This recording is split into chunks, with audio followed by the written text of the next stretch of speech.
Imagine a bomber so fast it could outrun radar shadows, so sleek it looked like a blade carved from white metal, and so ambitious it dared to rewrite the rules of aerial warfare.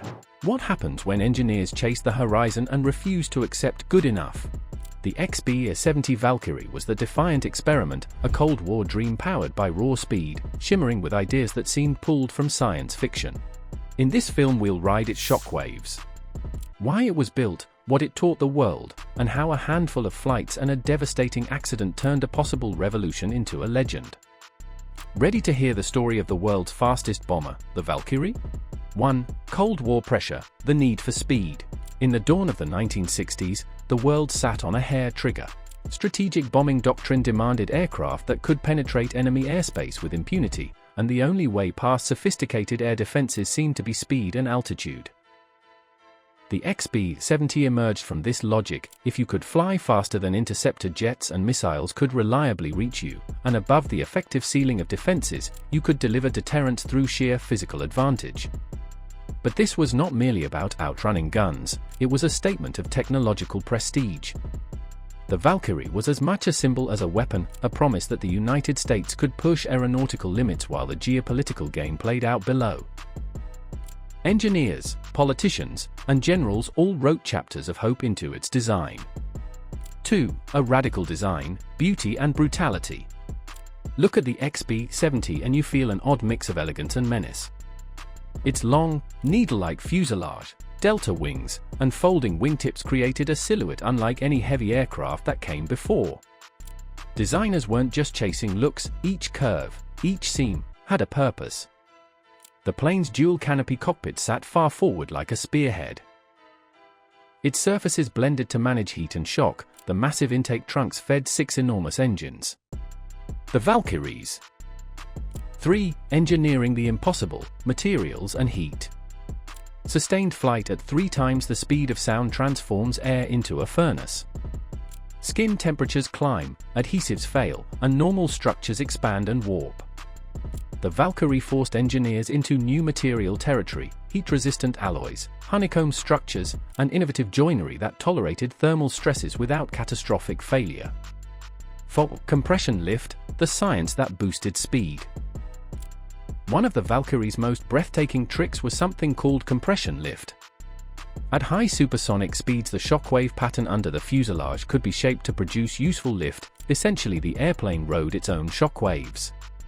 The XB-70's unique long fuselage and delta wing geometry trapped a region of high-pressure air beneath the aircraft. 5. Powerhouse, engines and performance ambition. To sustain Mach 3 you need propulsion carved from thunder. The XB-70 packed multiple afterburning turbojets, enormous, thirsty power plants hungry for kerosene and raw thrust. These engines weren't simply scaled-up versions of the fighters that roared over the skies, they were bespoke behemoths, built to deliver bursts of speed and maintain extreme cruise. 6. A comfortable cockpit for an unbearable mission. For all its monstrous scale and intent, the Valkyrie was surprisingly pilot-centric. The cockpit was designed with long missions in mind. Crew ergonomics, redundant controls, and avionics meant to manage an aircraft that was fast, complex, and demanded constant attention. Crews trained intensely, not just to fly, but to understand the machine's mood under thermal stress and shockwave behavior. 7. Flight testing, the incredible few that flew. Only a handful of XB-70s ever left the ground, and fewer still performed the high-speed runs the designers dreamed of. Each flight test was a dramatic demonstration and a data-gathering mission.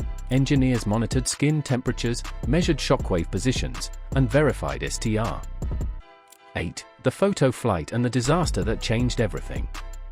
In one of the Valkyrie's most tragic and defining moments, a formation photo flight ended in catastrophe.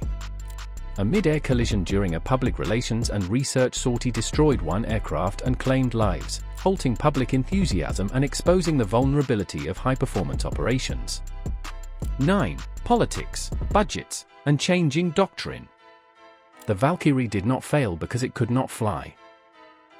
It failed because history moved underneath it. By the time engineers proved many of its claims, the strategic landscape was shifting.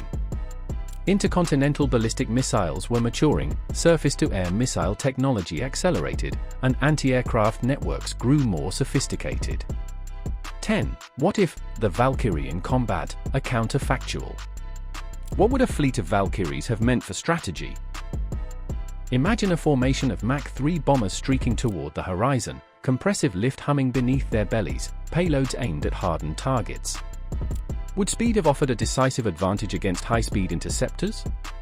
Could tactics have evolved to exploit fleeting windows of vulnerability?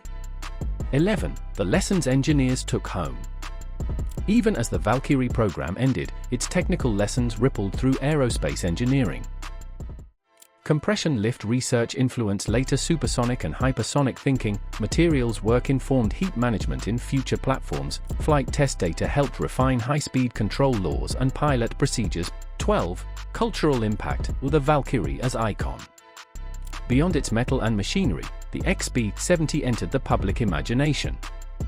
Its sweeping lines and audacious promise inspired designers, artists, and a popular fascination with speed.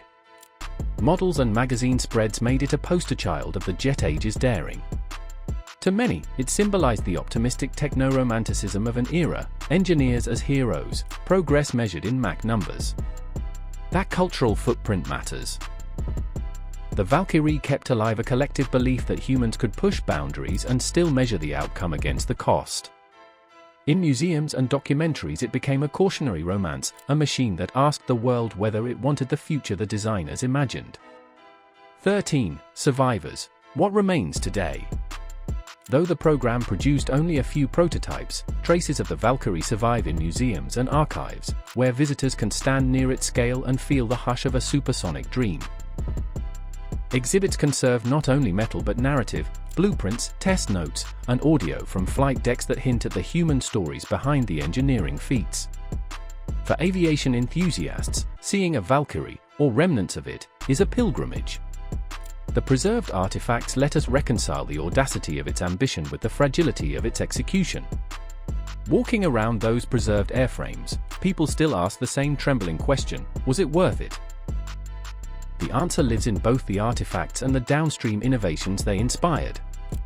The elegy of speed.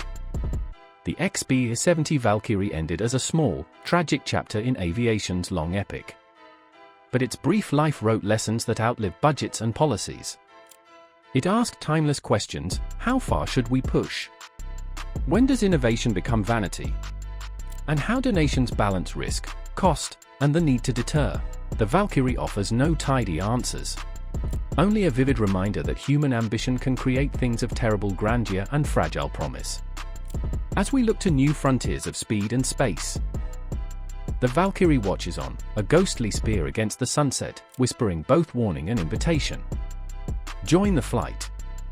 If the story of the XB-70 moved you, hit like and subscribe so we can bring more deep dives like this to your feed. Tell us in the comments, would you have wanted to fly the Valkyrie? Share the video with a friend who loves aviation history, and check the description for reading suggestions and archive footage links. We dig into forgotten machines every week. Your support keeps these histories alive. Until next time, keep looking up.